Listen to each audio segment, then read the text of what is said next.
আজকে আমার মঞ্চে যারা আছেন, আমার মুরব্বী ভাই বোন সবাই নাম বলবো না, সবাইকে একসাথে আমার সালাম ভালোবাসা।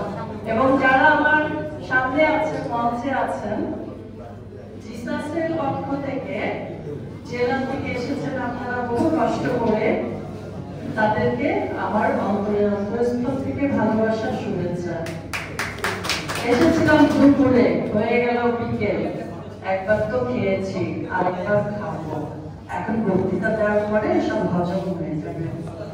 যাই হোক, আমরা এখানে এসেছি সামনে নির্বাচনী কথা বলতে জিসাসের পক্ষ থেকে। আর প্রত্যেকটা দলেরই একটা অনুসরণ থাকে বা একটা কর্ম থাকে যে আমরা সামনে কি করব। সামনে আসছে আমাদের প্রাণপ্রিয় নেতা তারেক জিয়া। সে হজ করে বাংলাদেশে আসবেন, তারপরেই আমাদের নির্বাচনী প্রচারণা শুরু হবে। তার জন্য দোয়া রইল, সে যাতে সব পরিবারে সুস্থভাবে বাংলাদেশে আসে, আমরা তাকে সাদরে গ্রহণ করব এয়ারপোর্ট থেকে। আর আমাদের বেগম খালেদা জিয়ার দেশনেত্রী, আপসী নেত্রী, তার রোগ মুক্তি কামনা করি, সে সুস্থ থাকুক। নির্বাচন তাকে আমরা সামনে রেখে নির্বাচনে এগিয়ে যাব। তো এইটা কি চেহারা ফেরা, এটা হলো ধানের শীষ, এটা হলো বিএনপির ধানের শীষ। তার প্রতি আমরা এই ধানের শীষকে ভোট দেব, আমরা ধানের শীষের পক্ষে কাজ করব। আপনারা বিভিন্ন জেলা থেকে এসেছেন আমাদের এখানে আজকে, কিন্তু এরপরে আমরা যাব আপনাদের কাছে নির্বাচনী প্রচারণা করতে। খুলনা যাব, চিটাগং যাব, এমন একটা জেলা নাই যে যেখানে আমরা যাব না। আমরা ধানের শীষকে নিয়ে আসবো ইনশাআল্লাহ। আমাদের জিসাসের পক্ষ থেকে সবাই যাবে এবং আপনারা আমাদের সাথে থাকবেন, আপনারা আমাদেরকে মনোবল দিবেন। আমরা প্রত্যেক জেলায় যাব, আমাদের এরপরে কাজ থাকবে নির্বাচনী প্রচারণা, এবং যতদিন পর্যন্ত নির্বাচন না হয় ততদিন জিসাসে প্রচারণা চলবে। আমরা সবাই এখানকার মহানগরীর যারা আছে এবং যারা জেলা, বিভিন্ন জেলা, সব জেলার কথাই আমি বলছি, এখানে কারোর নাম নামে দিলে আপনারা মনে কষ্ট পাবেন না, সবার কথাই বলছি। সবাই আমরা একসাথে কাজ করব।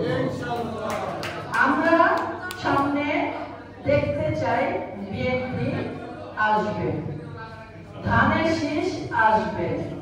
এবং আরো একটি কথা, আমি যে এলাকায় থাকি, আপনারা যেখানে যে এলাকায় থাকুন না কেন, যে এমপি ইলেকশন করবে, যে ধানের শীষের মনোনয়ন পাবেন, আমরা তাদের পক্ষে কাজ করব। এটা আমাদের বড় কথা। এখানে ইনশান আমাকে দেয়নি, আমি করবো না তা না, নিঃস্বার্থভাবে কাজ করব। কাজ করে গেলেই, কষ্ট করলে ফল পাবো আমরা। সেই কষ্টটাই আপনাদেরকে নিয়ে জিসাসের পক্ষ থেকে আমরা করতে চাই। কি করবেন তো? যাক, সবাই আমাদেরকে কথা দিয়েছে। আজকে আবুল হাশেম নানা নেই, ও থাকতে আমরা রোড নাচ করেছিলাম, রোদে ভিজে, বৃষ্টিতে রোদে পড়ে, বৃষ্টিতে ভিজে, এমন একটা জায়গা নাই আমরা যাইনি, ট্রাকে করেও গিয়েছি।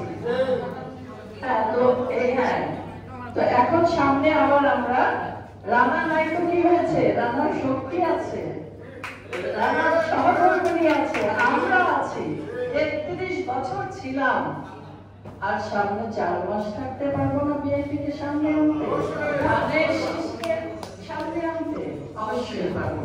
এইটুকু মনোবল আমাদের আছে, এবং এই মনোবলটা আপনারা আমাদেরকে যোগাবেন, আমরা আপনাদেরকে দেব। বেশি কথা বলবো না, আমার মুরব্বীরা আছে, সেও কথা বলবে।